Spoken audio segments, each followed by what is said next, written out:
Hi. So, like Jen said, I'm Darryl Holcombe. I'm a senior inspector at the Contra Costa County District Attorney's Office. I've been in law enforcement for 23 years. I started at the Concord Police Department, and then I came to the DA's office in 2011. And I kind of have a unique job in law enforcement, one I certainly didn't think I would have when I first started, because when I first started, there were no smartphones, there was no Facebook, there was no MySpace, none of that sort of stuff. So I supervise the Internet Crimes Against Children Task Force for the county. So I have 12 local, state, and federal investigators, and we go out and we investigate online child exploitation, child pornography offenses, child sex abuse claims that occur on the internet. But the best part of my job is going and talking to kids and parents about the internet. So what I wanted to talk about today were three sort of primary topics: social media, sextortion, which we have seen a huge rise of in the last couple of years, and then sort of some of the issues we're going to see with generative AI. Actually, issues that we're already starting to see in law enforcement, and this is going to be a real big problem coming up for us. It's going to create a huge problem for law enforcement, families, schools, our society. So we'll talk a little bit about that, but this is a parent presentation, so I want it to be driven by you. So if you have a question, I will certainly try to answer it. I'll give you kind of some of the resources that we use, that we tell other parents about. And the whole idea is just sort of to keep our kids safe on the internet. They can't avoid the internet. It's there. It's not going to go away. But there's some things that we can do sort of collectively to help educate them, keep them safe, things like that. So the first thing is social media, and I guess I just a quick poll. Does anybody here have a child with a smartphone? Oh, okay. Yep. Okay. Anybody with obviously then anybody with kids with social media? Anybody with a kid using like YouTube or Roblox, Minecraft? Okay, so we're into the online, a little bit of the online gaming and stuff. How's that working out so far in terms of like Roblox? How's that going? We found ours somewhat randomly Contra, and we didn't even know that feature existed. Yeah. So, shut that down very quickly. Yeah. Anybody else with Roblox, Minecraft, any of that sort of? We don't play online version. We just have it locally, and so he's not connected to the network. Okay. In creative mode, so he plays without it. That's awesome. How did you learn that was a thing? Did you have to research that, or did you just know it? My sister's son plays Minecraft a bunch, and so she told us to do it. Right, because a lot of these platforms, and where we see the most trouble happening is where you have that texting feature within that platform, right? There's that direct message feature. So my boss, his 8th grade son, the son is now in college, was playing Words with Friends. And if you don't have somebody to play Words with Friends with, they just assign you somebody. And this could just be somebody from anywhere in the world. Well, Words with Friends also has a text messaging feature, and so then there were problems. So that's the big thing, is researching these platforms and trying to figure out how to make them as safe as possible, and using things like Google and YouTube to do that. There's probably 100,000 videos out there on how to make Instagram safe for kids, or safer for kids, how to set up your Roblox account so they can't text one another and things like that. So, yeah, so like I said, we'll talk about social media, algorithms, sort of what's normal, sexting and sextortion, prevention and response in AI and teens. I put that slide up there, parents monitoring their children's social media apps. 39% said too time consuming. 21 said unable to find the info needed to set up the parental controls, and 32 said children will find ways to get around it. Your children will find ways to get around it. They are much smarter about this than you are. They will talk to their friends. They will research. We had an issue with some network intrusion stuff over at the Mount Diablo School District. This was about 4 years ago. And I was talking to the IT director, and he said the most commonly searched for term by the students on their network is VPN. Right? these kids understand this technology, and they understand why they would want a VPN to get out to the internet that they want to see. And so they will find ways to sort of circumvent that. And we'll talk a little bit about that. It's a little easier when they're young, right, to sort of monitor what they're doing online. They're probably using the device out in the family room, in the kitchen, but once they get that smartphone and that door closes, we start to see a lot of problems. So we'll talk about kind of some of the techniques there. So TikTok is a big one. I was talking to fourth and fifth graders on Monday at a school just down the street from here, and I was just surprised how many fourth and fifth graders had TikTok. I just didn't realize that was even a thing with fourth and fifth graders. But we'll play this video really quick, and we'll sort of talk a little bit about. I'll try to come back to that. So this is TikTok. This was a clip from 60 Minutes. They did a thing on TikTok, and this was Tristan Harris talking. Tristan Harris was a former Google employee. He is centered prominently in The Social Dilemma, if you've seen that. It's a really fascinating documentary that is on Netflix. I would highly recommend that you watch that. A lot of middle school teachers have assigned that as a homework assignment. You watch it, the kids and the parents watch it together. And it talks about how the internet sort of delivers content to our kids, why our kids are seeing the things that they are seeing on social media. I'm going to focus most of my time talking about TikTok and Instagram. Those seem to be the two most popular ones for kids. Snapchat, I think, is still there. Facebook, kind of, but most of the kids aren't really interested in Facebook anymore. Discord is a big one. Lots of kids like to play video games on Discord, set up their own Discord servers. Discord can be fun, but there are a lot of parts of Discord that are pretty dark, and same with TikTok.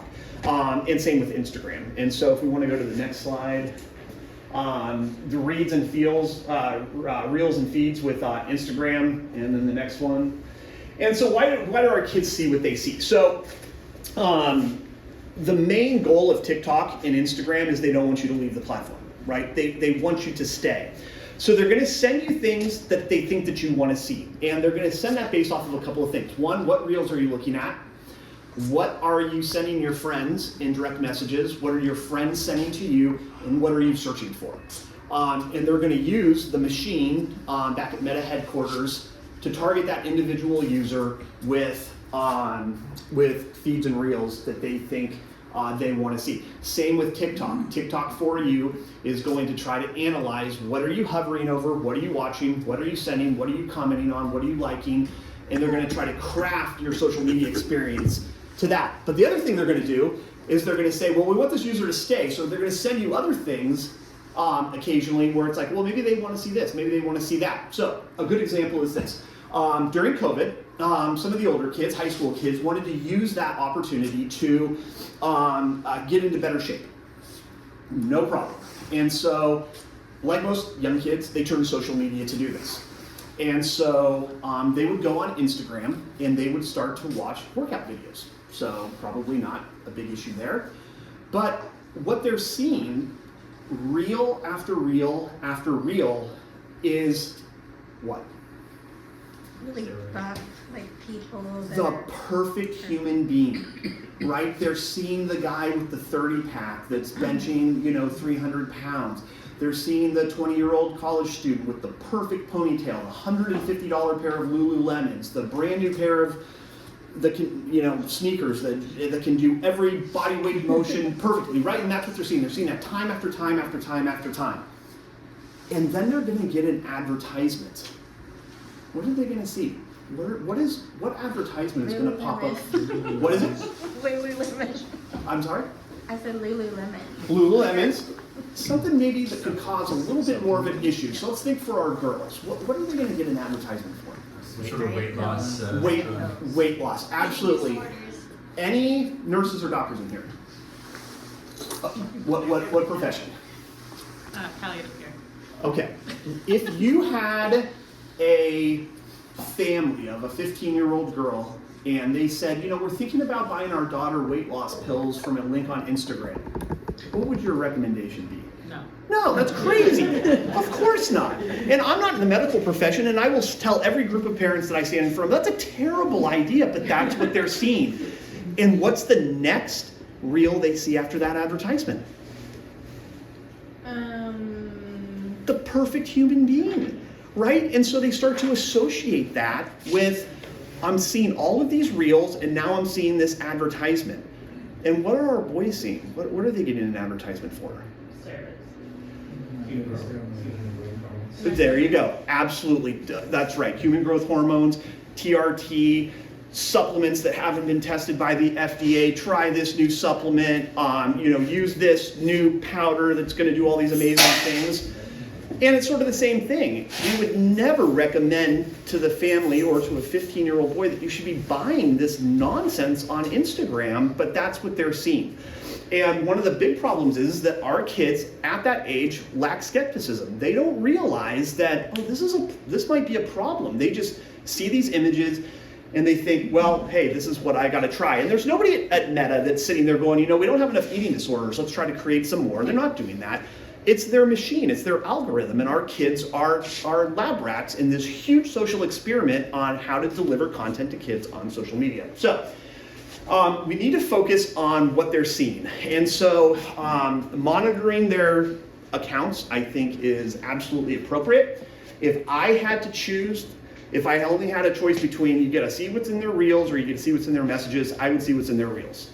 Because that's what they're looking at. That's what they are seeing day after day after day. 9 hours a day, Common Sense Media says, is what the average teenager spends consuming digital media, 9 hours a day. That's insane. I'll give you an example. We were in Oakley, and this was 2017, 2018, and we're talking to the senior leadership class, 25 of them, and we had them put their smartphones into a basket before the exercise began. And then we talked to them for 50 minutes. And at the end, we had them count the number of notifications. 25 students, 1,100 notifications. Oh my God. They're bombarded by it. It never ends. The news cycle for the kids, it never ends. When we were kids, right, you had to sort of wait until you went back to school on Monday to sort of see what the drama was, or go back to school the next day. And I tell the kids, my privacy was as far as this telephone cord could go from the kitchen to the dining room, and they just can't even, the idea of, well, what do you mean a cord attached to a cell phone or to a telephone? They just don't comprehend that, and they're spending so much time consuming this digital media. So I would pay attention to their reels, and if they're on YouTube, even YouTube for kids, the machine at YouTube, at Google, is going, what are we going to show this kid next to get them to stay? And I would be really interested to see what comes up. So we have a couple of issues when it comes to social media. It's how is it affecting their life? How is it affecting their ability to do the things that they're supposed to do? Is it affecting their ability to do homework, to maintain positive relationships with family, with friends, extracurricular activities, sports? But the other issue is that we want to really pay attention to is what is normal in that space. And I heard there's a couple parents in here with kids on Roblox and things like that. Something to sort of pay attention to. What's the normal behavior that's going on in this space? And because that's what they're seeing. And if the normal behavior on a video game is texting or the talking with the headsets, going back and forth about violence towards women, violence towards minorities, committing crimes, drug use, promiscuity. Maybe it's time to sort of extract our children out of this space, because that's the normal behavior in that area. And so we may think, oh, well, the game is okay. The game's fine, Roblox or whatever it is they're playing, that's fine. But what is happening with the communication between the players and sort of what's normal in that space? If you look at your child's reels on Instagram or TikTok for you, and you start to see things where it's like, okay, this does not match up with our family values, and you're the moral compass for your children's family values at this point because they're young, it's time to sort of bring our children out of that space. If they are immersed in a violent video game, and within that violent video game, there's a lot of talk about committing those sorts of crimes, it's probably time that they get removed from that area. And that's where it starts now. Your kids may not have that.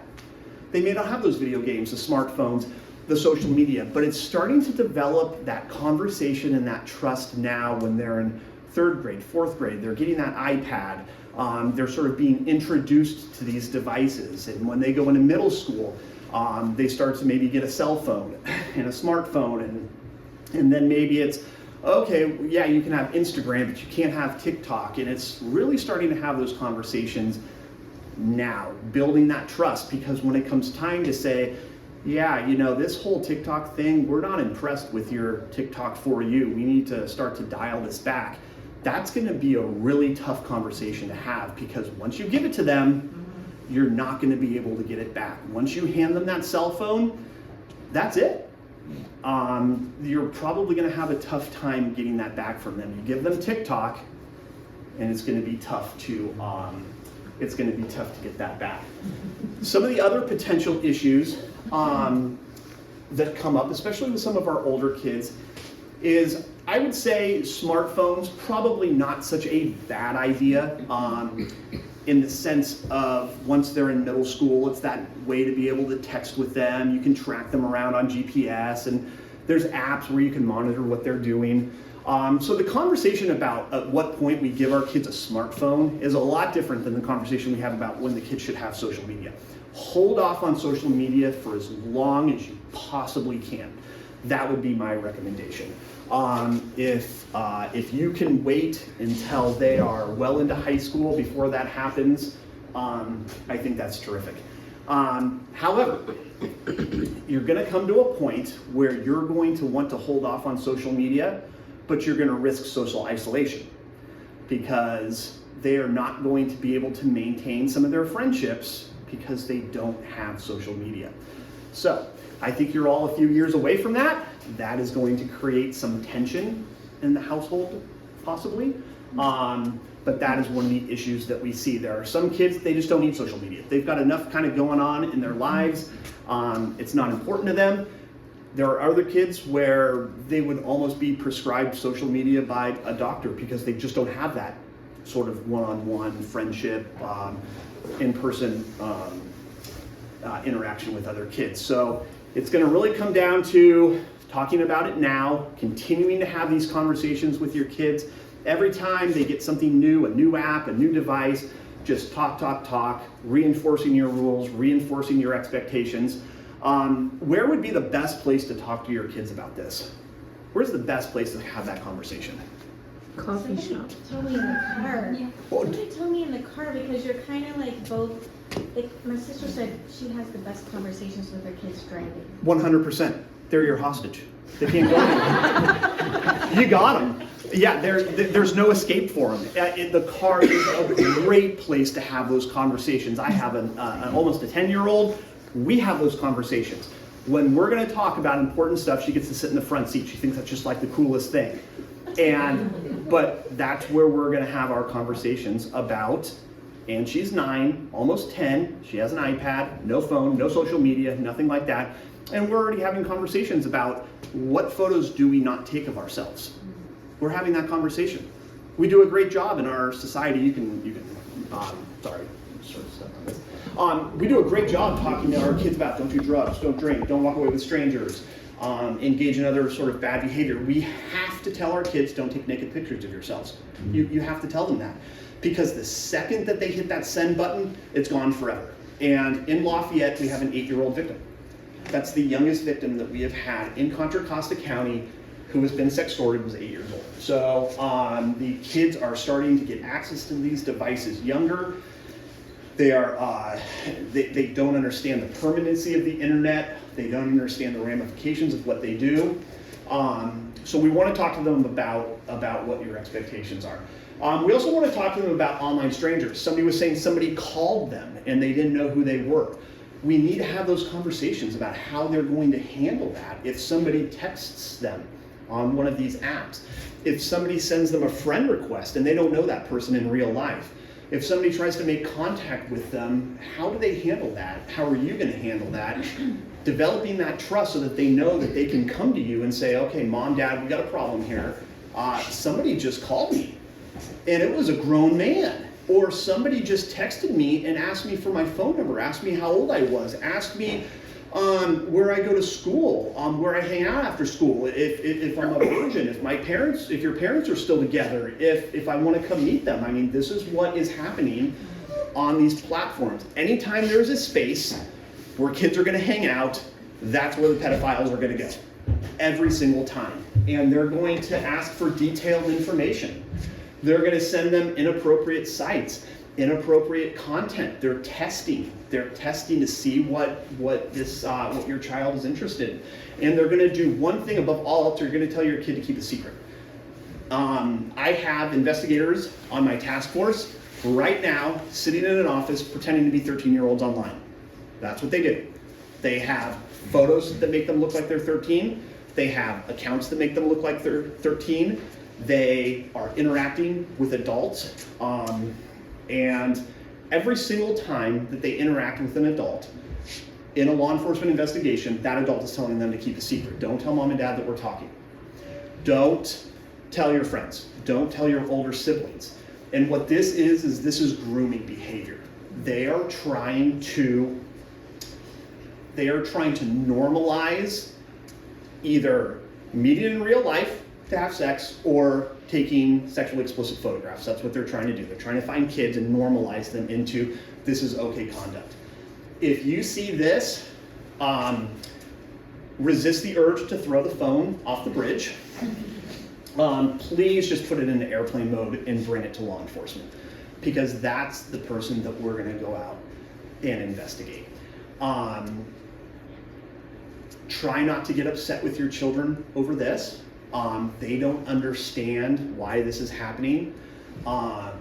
You don't want to ruin that sort of back and forth relationship you have, the trust with them, by getting mad at them for this.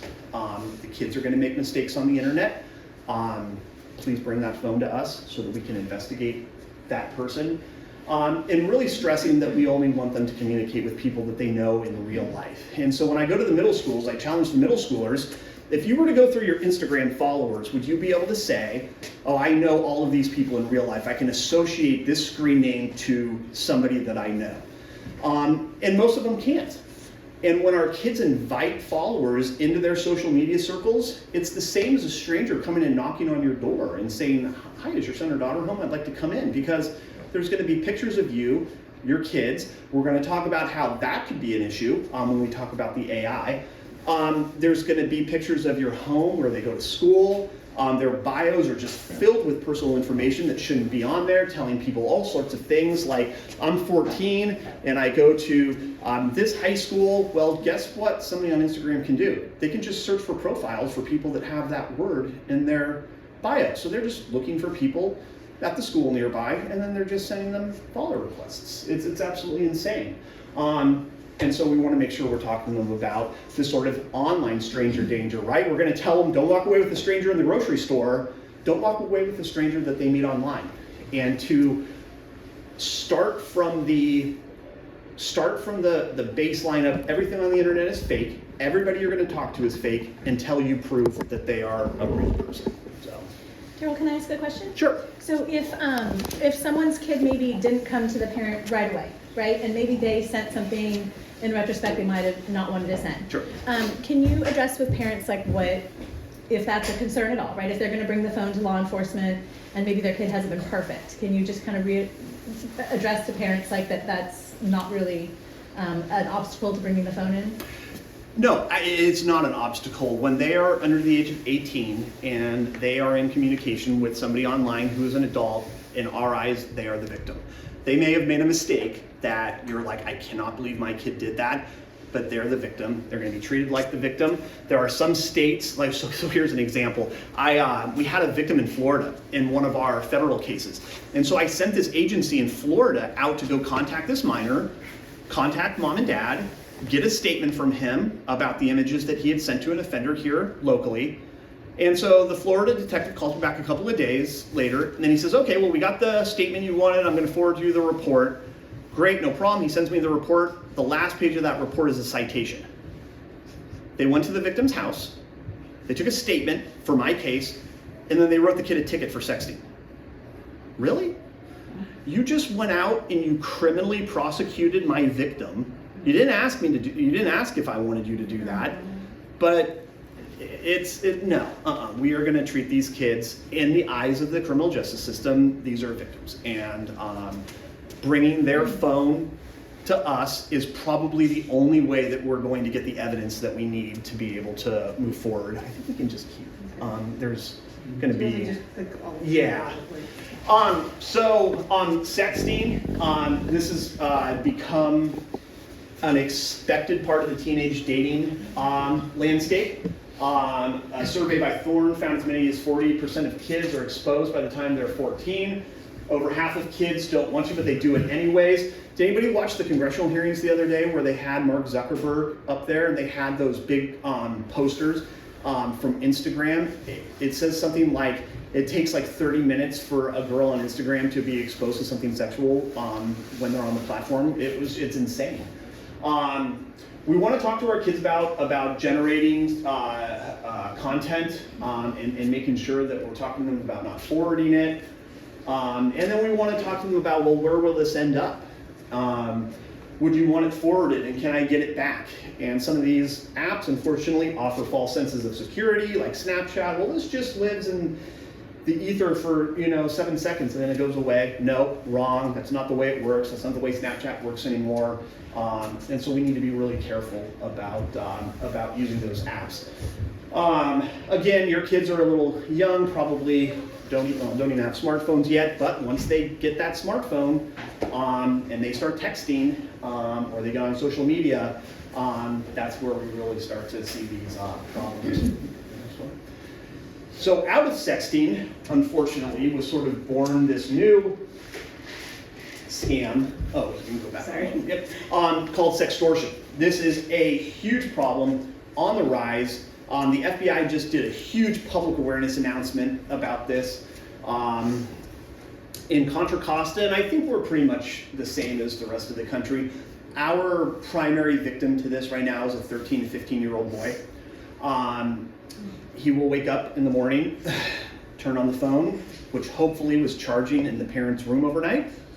It's a great technique.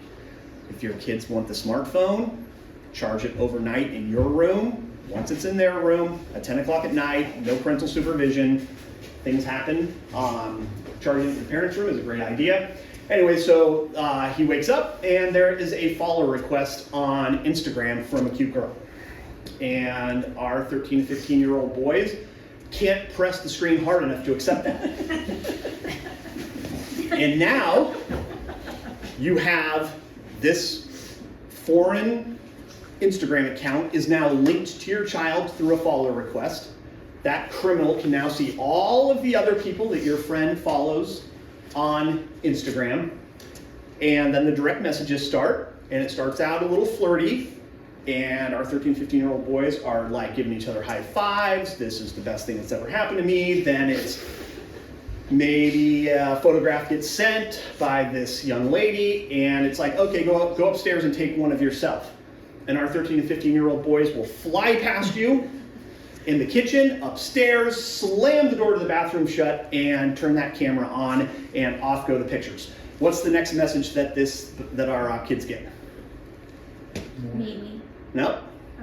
More, give me money, or I'm not. Absolutely. You will pay us $500, pay us $1,000, pay us $5,000, or we're going to leak all of your photographs to your friends. How do they know who our children's friends are? We've just invited them into our online community. They know who all of our friends are, and they can go right through all of our friends and go, which ones has a public account, and start DMing our children's photos out, and that's sextortion. It is incredibly dangerous. We had a young man down in San Jose, 16 years old. This happened to him, and within 8 hours of first having this sort of pay us $1,000, he committed suicide. And that's happening all over the country because these kids are so ashamed. They're embarrassed. They don't know what to do. They don't know who to turn to. And that's why starting in 3rd grade is how we start to develop that trust, that you can come to us, that we can talk about these problems, that it doesn't need to get that far. And we start to build those foundation, those building blocks for when they get that smartphone. For girls, it's generally going to be sexually based extortion. So it's going to be do X, Y, or Z, or we're going to leak your photos. X, Y, or Z is horrific, absolutely horrific. It's go take additional images or videos. Go sexually abuse your sibling and videotape it for us. It is horrific, and we have girls committing suicide. So this is a real big one. And again, we just want to start off with the internet is fake. If you get that friend request, assume it's not real until you can put an actual face to that profile and you know that that is a real person. Because this is happening every single day, multiple times here in Contra, Costa County, and there's nothing we can do. All of these bad actors are on the Ivory Coast. None of them are in the United States. So, and there's just warehouses, and that's all they do. All day long is they hit up kids online trying to get images of them so they can blackmail them. Terrible. So we want to make sure we're there unconditionally for them. Why are kids less likely to report that they have been victims? What is the barrier to reporting that this is happening to them? The number. What do they think is going to happen? You won't love them. No. Well, I think like smartphone. You're going to take this away from them. We need to understand as parents how important this device is to their social life. The text thread is the most important place that our children can be right now. They have to be part of the text thread. And if you take that phone away from them, that's it. Their life is, in their eyes, is over. They will suffer in silence for days, weeks, months, years, because they don't want this taken away from them by mom and dad. So, one of the things my parents did when I was younger was there was a little bit of immunity.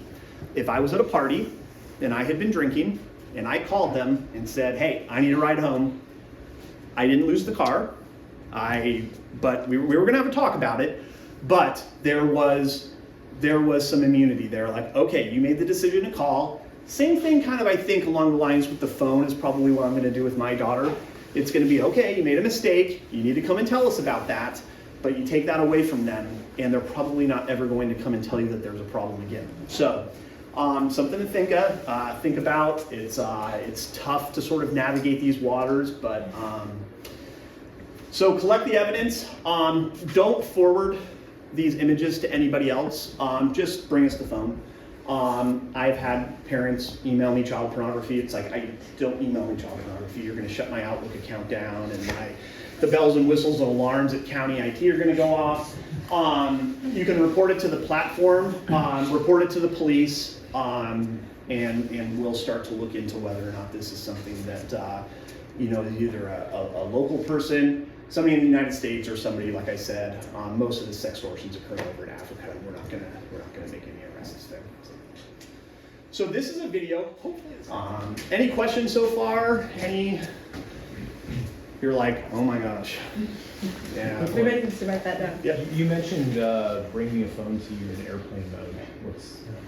What's the reason for that? Or Yeah, it just so airplane mode. yeah, I'll tell you. So Instagram, you have vanish mode now, where automatically these messages can disappear.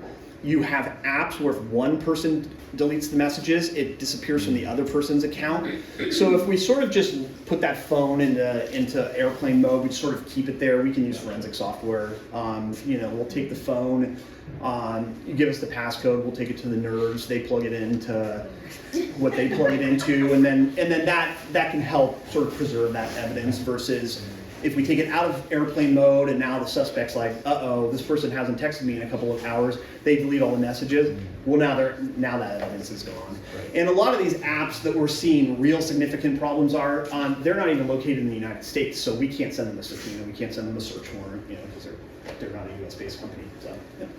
What's your advice on dealing with actual real world friends? I mean, I'm hoping it's a few years down the road, but kind of the instigating or encouraging what we consider bad behavior, especially with pictures and Absolutely. That what is normal applies to what's going on in real life too. So if we're super concerned about their online spaces and what's normal in their online spaces, we have to be equally concerned about what's normal during the sleepover, what's normal during the play dates, what's that normal behavior.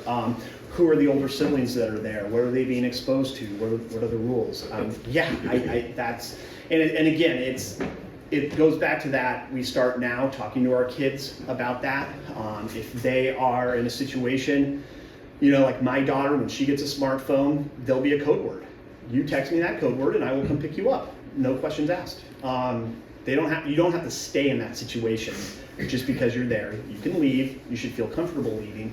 And I think the conversation about those sorts of things, maybe not to some of those topics, but just that you don't have to be somewhere you don't want to be when you're with your friends, can start now. And then when they're teenagers and they send you that text at 10 o'clock at night, it's like, okay, I'm on my way. Yeah. I have two questions. One is, at what age do you feel like it's age appropriate to start talking about some of these sort of scarier things? Middle school.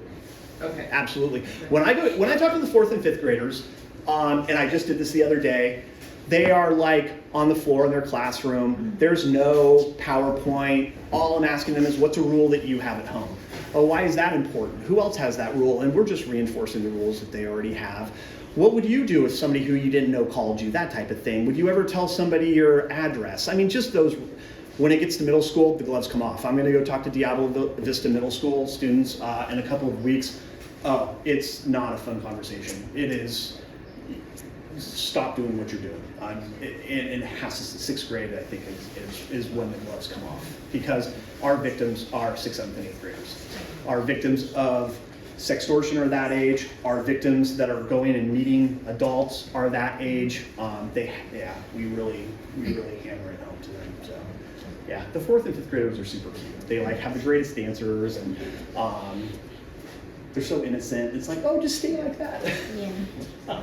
And then also with the phone thing, I mean, for me, I'm thinking just hold off on the smartphone as long as possible. But even are you noticing more parents are holding off, or is it? No.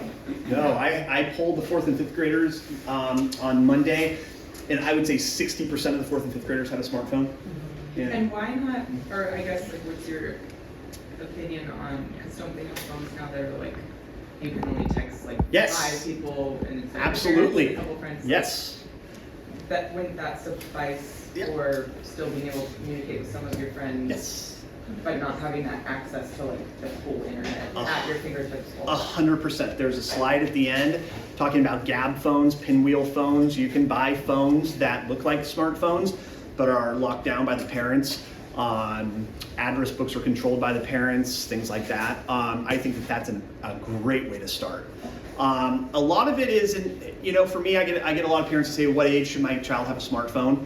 And that's a great question. I would start with maturity before I started with age, because there's some 12-year-olds you could give a phone to, and they're not going to have any problems, and there's some 16-year-olds who should never have one. And again, I think it really comes down to, do you have a child that's going to come and tell you when there's a problem? Do they hide things from you? Do they make up stories? Because what are we going to do with those 12-year-olds in a few years? They get the keys to the car. Yeah. And it's if they can't use a smartphone, then do we want them having our 3,000-pound SUV? I think that's important. Yeah, I wonder if for the other 40% of the kids that they don't have phones, what do you have any data on how is this affecting them? Is it really positive, most of it, or is it are they feeling most of the other side of the coin where they feel bullied or less than, or affecting their confidence? Or I think that's going to be less of an issue in elementary school. I think once you get into middle school, there's going to be a lot more tension over, I don't have a phone, but my friends do. And I think that it comes down to a whole host of things. One, what are your family values? Where do you want to set the rules and expectations first? I think it comes down to social media, and when I say social media, I mean being able to text, things like that, versus social isolation. Are they not able to maintain their friendships because of their lack of being in the text thread or having this one app? because social isolation can be just as bad as sort of over socializing our kids through social media. And so I think there just has to be that balance there. What you're comfortable with, who your child is, how they accept responsibility, how they will deal with that. I will tell you, most of the parents I talk to, 7th, 8th grade is right around the time when most kids are starting to get that first smartphone. And high school for the sort of the social media stuff is what the parents are comfortable with. But again, it comes down to what's best for your family. I mean, 100%. Yep. So I just have elementary school children. I don't have any middle school here in Contra. I mean, when I was, in the 90s when I was in high school, I'm aging myself now, but we couldn't even have any electronic devices. Like, the few kids in high school that had pagers back then, like, they had to have them off or else they would be confiscated by the teachers. So, like, what are middle schools doing? Like, I can't imagine these kids are walking through the hallways and these messages are ringing and they're being distracted from their schoolwork. Are schools allowing kids to have these smartphones on them in live mode, and you know what I mean? Like, what are the reinforcements from the administrators and the educators? Yeah. So I see a wide variety. Most of the private schools I go talk to, the phone just isn't seen during the day. There is no time for that. If it's out, it's being confiscated, it's being turned over to parents. The public schools, it's kind of the Wild West. You get some where the kids put their phones into a locker at the beginning of each class, but you also have teachers that are telling their 8th grade students, okay, take your phones out because the next thing that we do in class is going to involve your smartphone. I mean, the calculators on the smartphone, so it's really the Wild West. And then once it gets to high school, I don't speak about this topic to high schoolers because we've sort of lost them at that point. So we talk about other things. I think at high schools there's probably very few, other than it being on in class and causing a disruption. I would imagine if you were to go down to Acalanes or Los Lomas during transition period from one class to the other, 100% of the kids have their phone out as they're walking from one class. I would have to think. I mean, I don't spend a lot of time in high schools. Maybe some of you all do, but I just would have to think that at that point the gloves are off.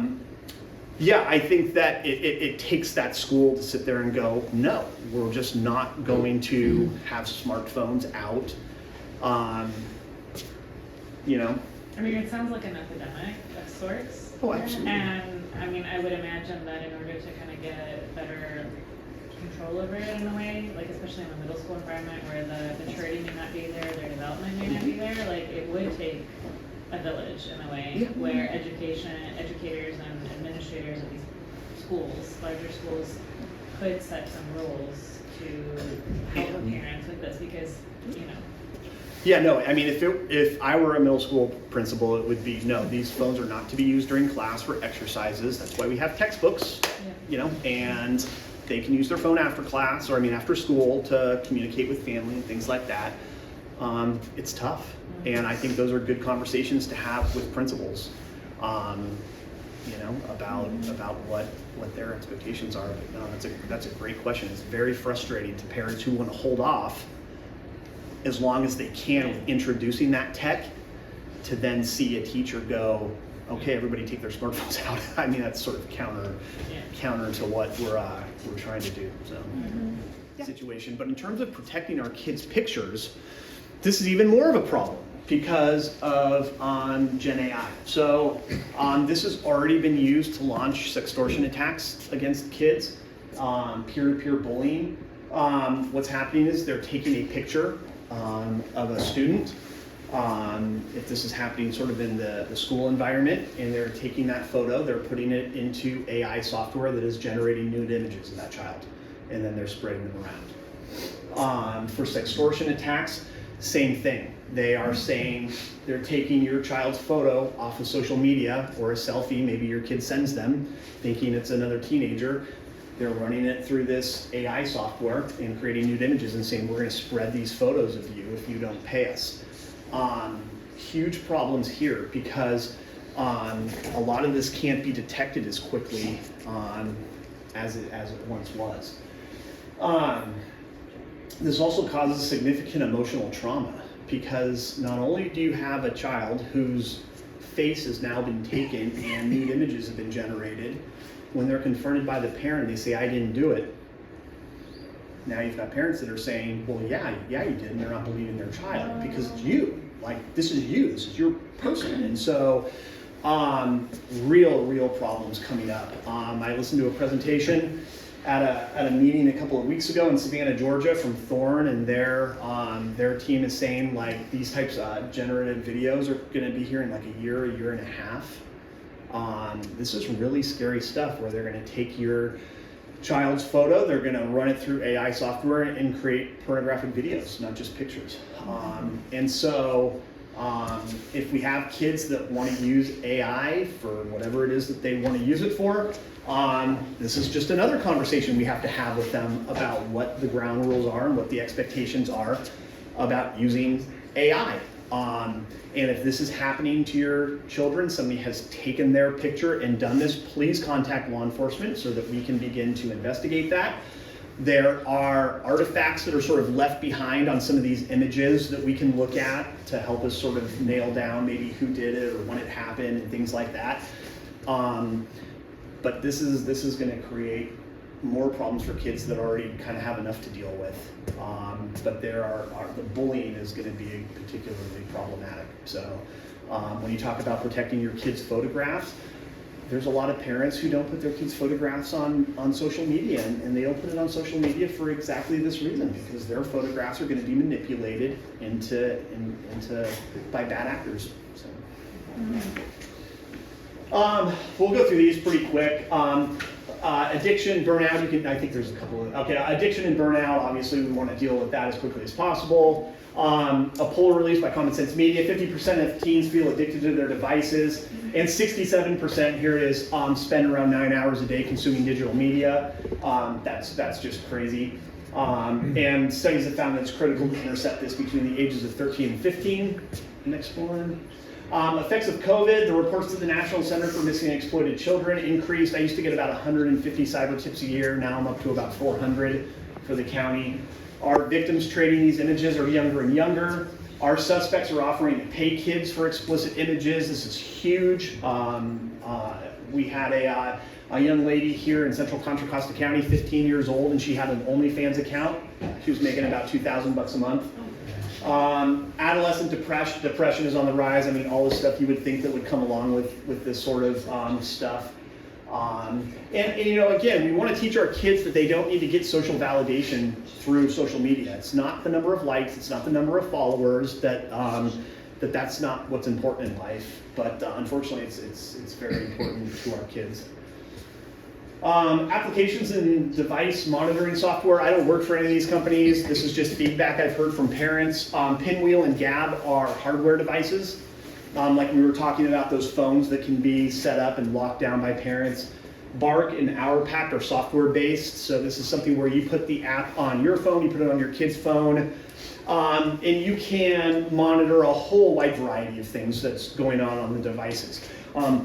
What I will tell you is that once your kids get into high school, if you plan on reading every one of their messages, you're probably going to have to quit your job. It is not uncommon for us to get phones with 100,000 messages on them. I mean, just look at your own iPhone. I mean, think about it. Yeah. If you're an iMessage hoarder like me, I don't think I've ever deleted an iMessage. If you were to download my phone, I mean, right, there'd be hundreds of thousands of messages. So, and the kids are the same way.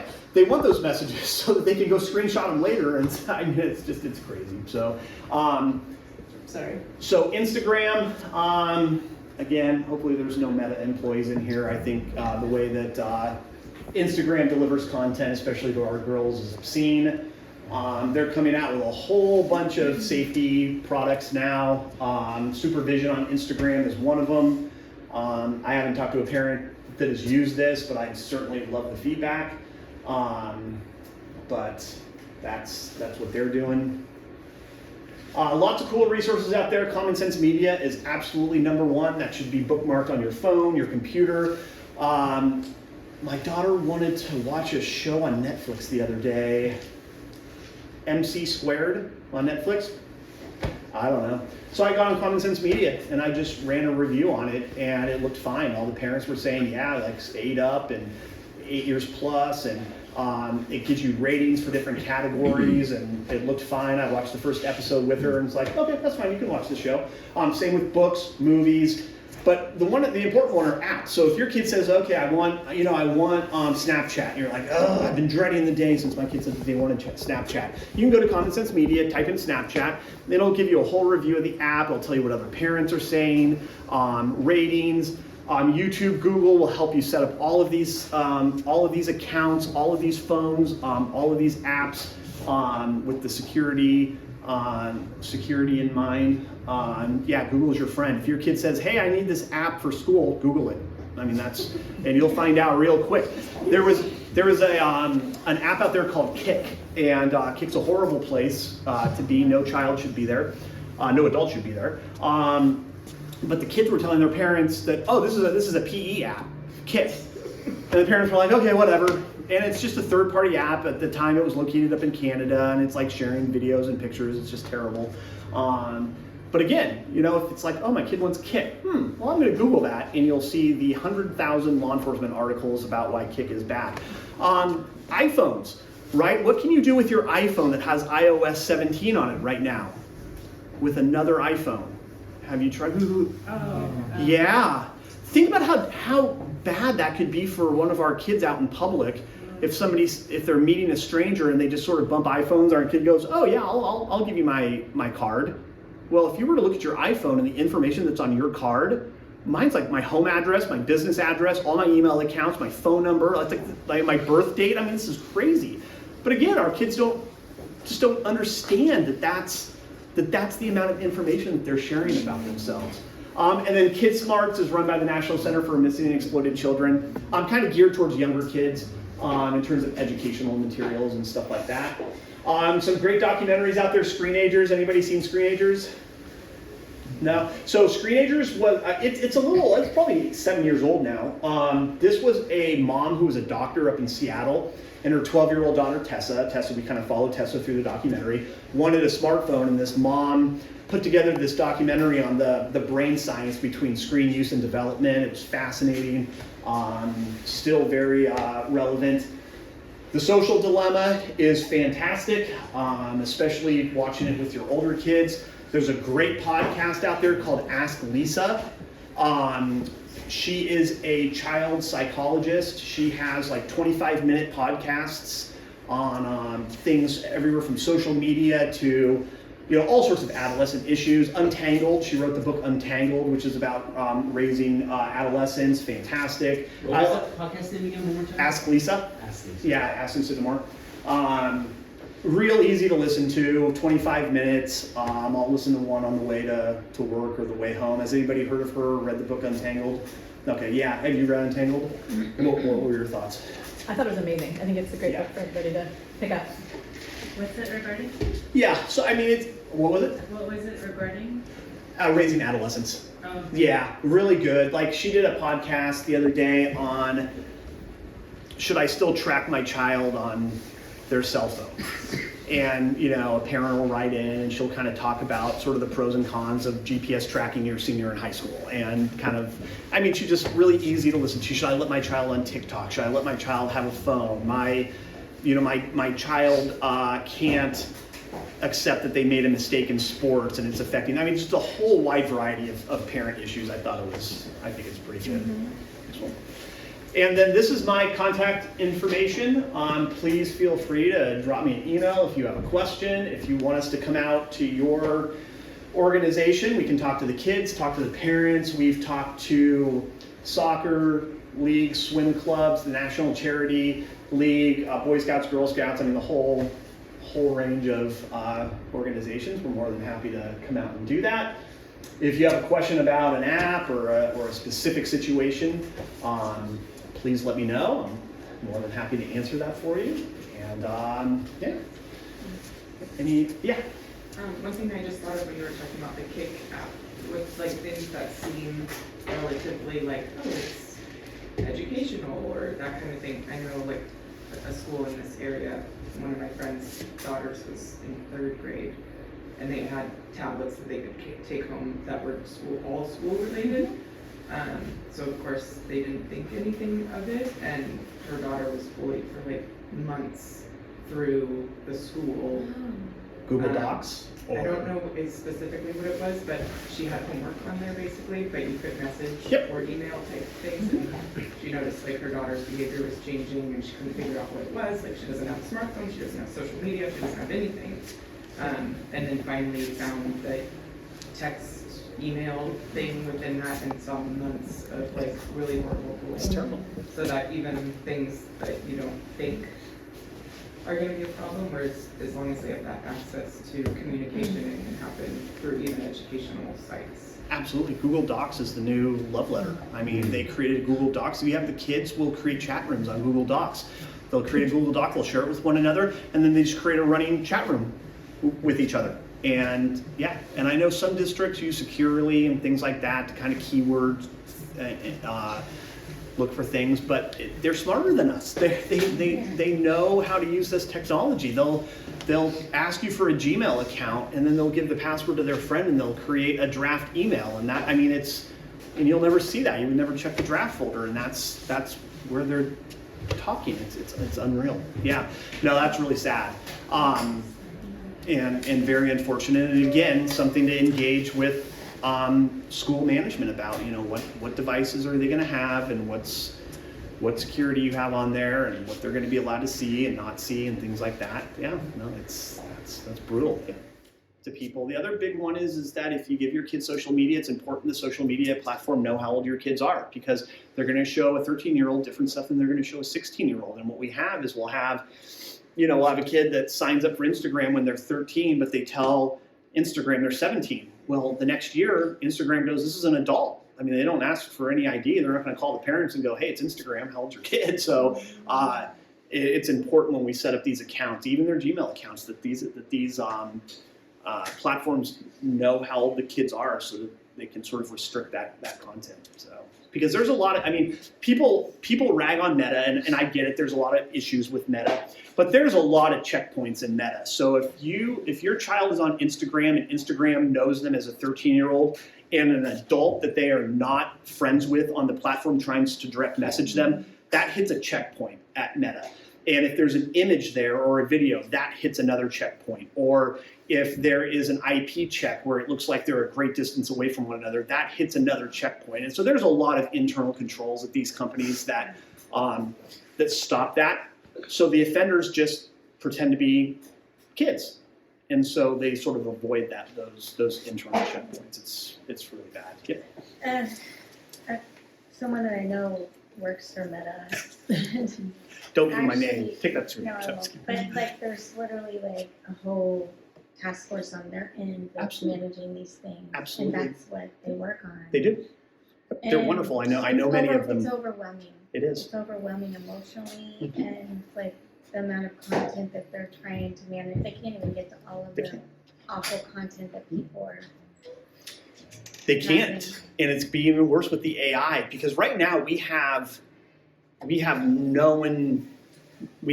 banks of data on known images that we can attribute to a victim. With the AI stuff, we don't have that, and so to take that down and to flag that, I mean, I talked to my friends at Meta that work trust and safety, and there's just too many accounts, there's too many messages. It's horrible. You know, like Apple AirTags, that's just using Bluetooth and NFC to crowdsource other devices nearby and give you that information. So if you've got an Apple tag in a backpack out in the middle of the woods, Apple's not going to know where that. It's not transmitting that level of signal. So yeah. Can I interject for a quick minute? Yes. Okay. So I did just want to add, because I know Darryl says this so many times throughout his presentation, but I just wanted to make sure that for all of you who were just inundated with some new information, also really took that message home, which is we can have a full-time job of trying to keep up with the kids and outsmart the kids, and it's never going to happen. They will always outsmart us, right? And so the current theme that you heard through everything Darryl just said is starting that communication early before the issue comes up, and making sure you have that trust and that open communication, and have those age-appropriate conversations in little steps consistently, so that when he talks about normalizing things, we're talking about having it be normal, that your kid knows what is healthy or not healthy to do with online behavior, and as they change in age, those behaviors are going to change, but constantly always knowing that they can talk to you, and constantly always knowing that you're their partner in this is gonna always outsmart all of the technology, right? So that I just wanted to highlight for just a quick second, because I know it can feel overwhelming when some of this stuff is new, but every single thing Darryl said was fixable by having an amazing conversation with your kids and that open communication ahead of time, all throughout these years, starting when they're literally 2 and 3 years old and watching something, a quick video you're showing them while you're waiting in line and need to entertain them, right? Like just a quick little, oh, we don't hit buttons. It will always be a conversation with technology that changes throughout the year. So I just want to interrupt for a quick second to say that, because Darryl said it so many times, but I really hope it sunk in for everybody that it's really that is your protection. That is the way you're going to get through all this without the stress of feeling like you have to constantly Google everything, which you do have to Google everything still, but not as much as you might think. Okay? Well, thanks everyone. I'll stick around. For a little bit if anybody wants.